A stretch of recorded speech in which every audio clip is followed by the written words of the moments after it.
yang mengagungkan lagi majlis ini menjadi mulia di sisi Allah Subhanahu wa taala karena kita mempelajari dan membahas tentang orang yang termulia, orang yang paling agung, orang yang dicintai Allah, itu adalah Sayyidina Muhammad sallallahu alaihi wasallam. Berapapun habis waktu untuk mempelajari sejarah dan sirah Nabi Muhammad sallallahu alaihi wasallam tidak sia-sia, tidak mubazir. Habiskan umur kita semua untuk mempelajari sirah beliau. Dan malu kita kalau menjadi orang-orang yang tidak mengetahui sirah beliau. Ikut maulid, tapi nama beliau saja tidak tahu. Nama beliau saja tidak tahu. Akhlaknya beliau, mukjizat-mukjizat, cerita-cerita dan yang lain-lain banyak yang kita perlu belajari. Menjadi sebuah bukti kita masih cinta Rasulullah sallallahu alaihi wasallam. Karena orang yang mencinta Rasul bukan hanya sebuah ucapan atau sebuah kata. Yang terbukti kita cinta Rasul adalah amal kita, amal saleh kita. Jangan kita orang-orang yang istiqamah ikuti maulid, tapi kalau dia di rumah tangga bersama istrinya, na'udzubillah, akhlaknya buruk, akhlaknya tidak sopan. Rasulullah sallallahu alaihi wasallam bersabda di hadis yang sahih, khairun nasi khairukum li ahli, sebaik-baik manusia yang terbaik sama keluarganya, terutama istri. Wa ana khairukum li ahli, dan kata Rasulullah, dan aku yang terbaik terhadap istri. Baik akhlaknya sallallahu alaihi wasallam. Jadi manfaatnya kita belajar di sirah dan sejarah Nabi kita agar bertambah kita mencintai beliau, menjadi contoh baik bagi kita, agar kita kembali menjadi orang-orang bukan hanya mencintai Rasulullah SAW, insyaAllah mendapatkan syafaat beliau di hari kemudian. Jamaah sekalian, sallu ala Rasulillah. Kelahiran Nabi Muhammad sallallahu alaihi wasallam sebuah peristiwa yang cukup dahsyat. Apakah kelahiran manusia dahsyat? Kelahiran manusia dahsyat? Tidak, biasa saja.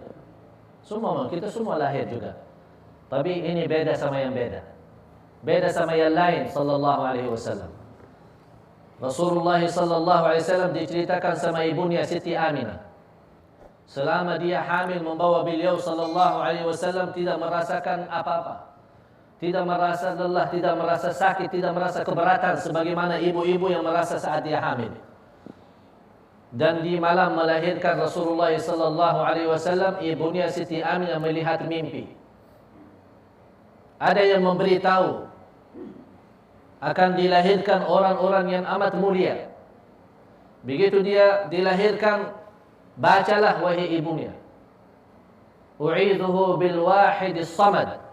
Di riwayat lain, u'idhuhu billahil ahadis samad min kulli syarri hasid. Aku melindungkan Allah atau berlindungkan orang itu kepada Allah Subhanahu wa taala yang Maha Esa dari segala keburukan dan segala hasud. Ini sebuah doa untuk kita terapkan saat kita punya anak hari kelahirannya, untuk meminta perlindungan kepada Allah Subhanahu wa taala agar anak kita tetap selamat dan jauh dari hal-hal buruk atau jauh dari godaan syaitan dan jin manusia. Jamaah sekalian yang dimuliakan Allah Subhanahu wa taala.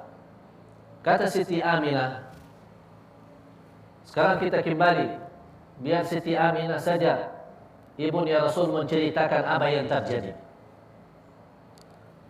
Siti Aminah menceritakan saat kelahiran Rasulullah sallallahu alaihi wasallam keluar cahaya yang amat besar. Sambil dari cahaya itu membentukkan gambar. Terlihat dalam isi gambar itu kota Basra, kemudian Asyam, bagian Irak dan bagian Syam. Itu tanda apa? Terlihat cahaya. Karena di saat itu yang menguasai dua tempat itu adalah musuh Islam. Jadi tanda cahaya saat kelahiran Rasulullah artinya Islam akan sampai ke sana. Ini kabar gembira agar ibunya juga lebih tenang saat memiliki anak seperti ini. sallallahu alaihi wasallam. Dan yang lebih dahsyat lagi, kelahiran Rasulullah sallallahu alaihi wasallam bukan seperti anak lain. Langsung beliau dilahirkan ke dunia ini dalam keadaan sujud, mengangkat kepalanya ke atas, menunjuk jarinya kepada langit. Wulida masruran, makhtunan, makhulan.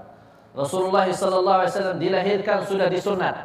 Tidak perlu disunat. Kalau kita punya anak kan disunat. Kalau di hari yang ketujuh atau ada kebiasaan sambil sudah masuk kelas sekolah baru disunat. Padahal sunnah Rasulullah, kalau kita punya anak lelaki, kalau mau dikhitan, mau disunat di hari yang ketujuh. Ini sunnah Rasul. Dan terbukti secara medis itu lebih baik. Jadi dikasih nama di hari yang ketujuh. Dikasih nama, bukan bulan yang ketujuh, bukan tahun yang ketujuh. Sudah 7 tahun atau sudah 15 tahun. Alasannya kenapa? Oh, dia masih kecil, kasihan. Tidak ada yang lebih kasih sayang kepada anak kita lebih daripada Rasulullah sallallahu alaihi wasallam. Di hari yang ketujuh beri nama, disunat dan diakikah. Itu sunnah Rasulullah SAW. Ada lebihnya kalau lelaki dan perempuan boleh dicukur. Dia punya rambut kepala dan ditimbang di bagian emas terus jual. Dia punya berapa gram, dengan harga emas, dengan harga itu kita berikan sedekahnya. Kelahiran Rasulullah SAW. Cuma bayangkan jamaah sekalian, Rasulullah dilahirkan ke dunia dalam keadaan sujud. Sujud. Kepalanya menuju ke atas. Kemudian jarinya menuju ke atas, kalimat syahadat, seolah ada kalimat syahadat. Seperti ada seorang jamaah meninggal dunia, istrinya bertanya sama saya, dia begitu meninggal susah berbicara, tapi jarinya diajukan seperti tahiyat. Apa artinya? Saya bilang ini tanda dia ucapkan kalimat syahadat. Walaupun dia tidak mampu mengucapkannya dengan lidahnya, tapi dia sudah mengucapkan lewat jarinya. Karena kita saat at-tahiyat, asyhadu an la ilaha illallah. Jadi kalau ada orang meninggal dunia, menaikkan jarinya ke atas, itu tanda orang itu lagi mengucapkan kalimat syahadat. Walaupun kita tidak dengar oleh telinga sendiri. Jamaah sekalian yang dimuliakan Allah, sallu ala Rasulillah. Di saat kelahiran Rasulullah sallallahu alaihi wasallam, muncul di langit bintang yang dinamakan oleh orang Yahudi bintang, namanya bintang Ahmad.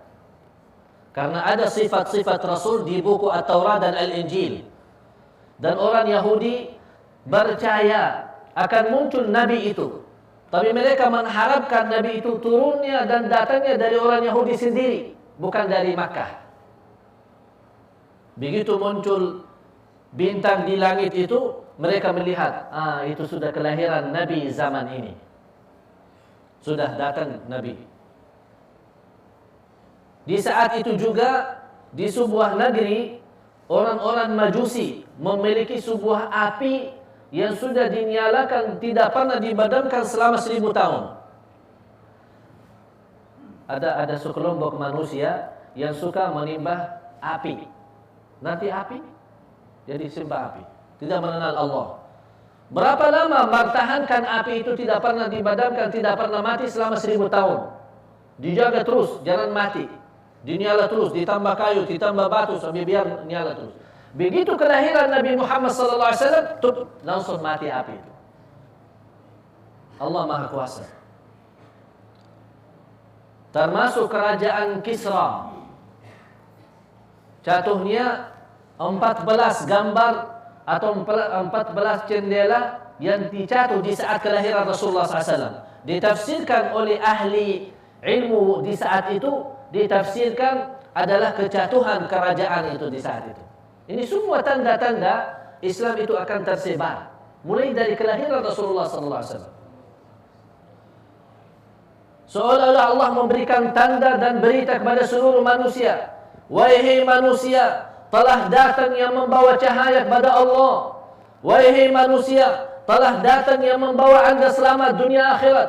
Wahai manusia, telah datang orang-orang yang membawa dari kegelapan kepada cahaya, dari kezaliman kepada adil, dari kebohongan kepada jujur, dari khianat kepada amanat, dari hancuran menjadi bersatuan. Itulah Muhammad sallallahu alaihi wasallam. sangat berguna, bermanfaat, terpilih oleh Allah menjadi orang-orang bukan hanya membawa umat Islam saja, membawa seluruh manusia kepada keselamatan. Oleh karena itu, saat kelahiran beliau sallallahu alaihi wasallam, semua bersenang. Kakeknya Abdul Muttalib, pamannya Rasulullah Abu Lahab, yang kita sama-sama baca tabbat yada Abi Lahab wa tab, senang pas dia ada berita kelahiran Muhammad sallallahu alaihi wasallam. Malah Thuwaibah seorang pembantu di rumahnya Abi Lahab. Di saat Siti Aminah melahirkan, ada Thuwaibah di situ. Siti Thuwaibah ini habis kelahiran Rasulullah SAW, dia datang kepada Abu Lahab memberitahu, ini sudah Siti Aminah melahirkan. Akhirnya Abu Lahab membebaskan perempuan itu Thuwaibah menjadi orang-orang bebas. Sudah, mau kerja di mana saja silahkan. Saking senang dan gembira. Pertama yang menyusui Rasulullah SAW adalah ibunya sendiri, Siti Aminah. Habis kelahiran Rasulullah SAW, disusui oleh ibunya. Yang kedua, Thuwaibah, ini pembantunya Abu Lahab. Baru datang yang namanya Siti Halimah. Jadi pertama yang menyusui Rasulullah SAW adalah ibunya sendiri. Yang kedua, Siti Thuwaibah. Thuwaibah itu adalah pembantu di rumahnya Abu Lahab. Yang ketiga baru Siti Halimah. Ada riwayat 8 orang yang pernah menyusui Rasulullah SAW. Tapi yang jelas, yang tidak ada berbeda pendapat antara ulama adalah 3 itu yang saya sebutkan. Dan kebiasaan orang Arab di saat punya anak baru dilahirkan, punya kebiasaan mereka mengirimkan anak itu kepada daerah kampungan, ya, macam desa atau kampung atau daerah-daerah yang jauh dari kota. Apa hikmahnya? Karena kebiasaan mereka yang dipasarkan dan dididikkan di luar kota itu lebih berguna. Pertama untuk dalam bahasa, yang kedua dari sisi makanan, yang ketiga dari sisi cuaca, alam, dan yang keempat agar dia melihat bagaimana cara kehidupan orang-orang kampung dan orang miskin. Sudah Rasulullah SAW saat selesai disusui oleh ibunya, kemudian Thuwaibah dibawa Ummu Aiman kepada kakeknya Rasulullah adalah Abdul Muttalib. Abdul Muttalib begitu melihat Muhammad sallallahu alaihi wasallam, beliau sangat gembira dan bahagia. Dan beliau berkata, ini anak pasti memiliki kekuasaan dan kemuliaan yang luar biasa. Karena dia melihat banyak tanda-tanda yang diberikan oleh Allah Subhanahu wa taala kepada Nabi Muhammad sallallahu alaihi wasallam. Jadi Nabi Muhammad sallallahu alaihi wasallam orang mulia sebelum jadi nabi. Sebelum terpilih menjadi rasul, sudah mendapatkan banyak kemuliaan dari Allah Subhanahu wa taala. Nanti dalam cerita kita akan mendengar bagaimana keberkahan yang dibawa oleh Nabi kita Nabi Muhammad sallallahu alaihi wasallam. Dan kakeknya Rasulullah Abdul Muttalib memberikan nama Muhammad. Ditanya, kebiasaan di negeri Arab tidak mengenal yang namanya Muhammad. Abdul Muttalib, Abdullah, Abdul Izza, Abdul Ka'bah, Abdul Malik. Tapi kata nama Muhammad ini jarang ada. Orang bertanya kepada Abdul Muttalib, tujuannya apa diberikan nama Muhammad? Kata Abdul Muttalib, agar dipuji oleh seluruh manusia di bumi. Itu nama Muhammad. Huwa Muhammadun wallahu mahmudun. Huwa Muhammadun wallahu mahmudun. Artinya Allah mahmud, Allah memiliki segala sifat kesempurnaan. Segala kesempurnaan bagi Allah. Kita baca, alhamdulillahi rabbil alamin, segala puji bagi Allah. Berarti hamda mahmudun Allah dan Nabi Muhammad. terpilih dari nama dalam sisi bahasa sangat luar biasa bagus. Oleh karena itu kita lihat macam di Turki, macam di Pakistan, macam di India dan beberapa negara Islam saking senangnya mengagungkan nama Nabi Muhammad SAW. Kalau dia mau beri nama anaknya selain nama Muhammad tetap di bawah nama Muhammad. Misal dinamakan anaknya Ali, dipanggil Muhammad Ali. Dinamakan anaknya Ismail, Muhammad Ismail. Diberikan kepada anaknya nama Ibrahim, tetap panggilannya Muhammad, tidak boleh lepas. Mereka mengharapkan apa? Keberkahan dari nama itu. Malah seperti Imam Al-Ghazali, namanya luar biasa. Muhammad, bapaknya Muhammad, kakeknya Muhammad, dan terus Muhammad lagi. Jadi kalau ditanya Muhammad ibnu Muhammad ibnu Muhammad ibnu Muhammad Al-Ghazali, semua Muhammad. Ini merupakan keberkahan. Dan kembali kepada niat kita masing-masing. Tapi yakin, nama juga bisa boleh membawakan banyak keberkahan bagi kita. Datang beberapa wanita dari kampung Bani Sa'ad. Ada yang bilang batasan di kota At-Taif. Kebiasaan kalau ada satu masa banyak kelahiran di Makkah, datang wanita-wanita orang kampung, orang desa di luar kota, datang kemari ke Makkah. Untuk apa? Mencari anak-anak yang perlu disusui. Semua datang kemari. Masing-masing dari wanita itu diantaranya Halimatus Sa'diyah, Siti Halimah. Semua bawa. Ada yang mendapatkan anak masing-masing. Tapi setiap orang ditawarkan Muhammad sallallahu alaihi wasallam, tidak ada yang mau. Kenapa tidak ada yang mau ambil? Karena anak yatim. Dan semua orang yang datang, dia mengharapkan bapaknya memberikan rizki ya, uang ya. Kalau orang di masa itu, kalau saat disusui kan dapat ongkos bayar berapa sekian. Tapi kalau bapaknya meninggal ya siapa yang mau bayar? Jadi tangkapan mereka yang namanya orang lelaki, itu yang membawa nafkahnya, itu yang punya uang. Tapi kalau bapaknya tidak ada, siapa yang mau bayar? Akhirnya orang malas. Oh, jangan. Siti Halimah sendiri begitu melihat kondisi Rasulullah SAW, dia tidak tahu dia ini Rasul. Dia tidak tahu ini yang akan memberikan keberkahan. Dia belum tahu. Terus dia kembali naik unta. Kalau di dalam sejarah namanya Atan. Untanya namanya Atan. Masih ingat cerita kemarin? Saya kan kebiasaan di negeri Arab dulu, setiap binatang diberi nama kan? Gajah itu namanya Mahmud. Ini juga unta yang sudah tua dinamakan Atan. Kedatangan Halimah naik unta dari kampungnya ke kota Makkah itu bari lambat dia jalan.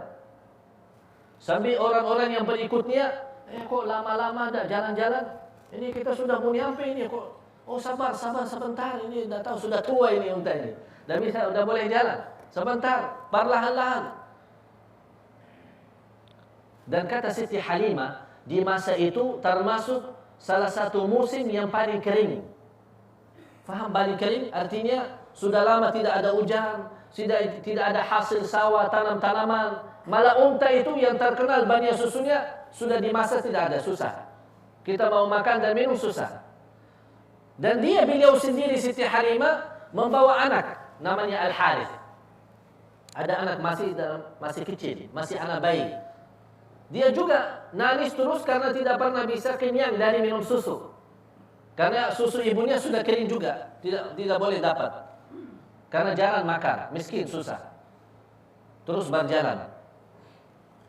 Akhirnya Siti Halimah berkata kepada suaminya, keadaan kita sudah seperti ini. Dan semua orang kampung saya masing-masing sudah dapat anak. Cuma tinggal satu itu, namanya Muhammad, anak yatim. Ya kita ambil saja. Pada kita pulang tidak bawa siapa-siapa.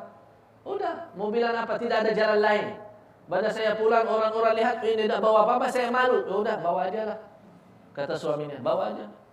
Pada pulang kosong, lebih baik bawa. Terus datang bawa Nabi Muhammad. Biarkan Siti Halimah menceritakan. apa yang dia dapat sesudah membawa orang-orang yang terisi berkah yang luar biasa.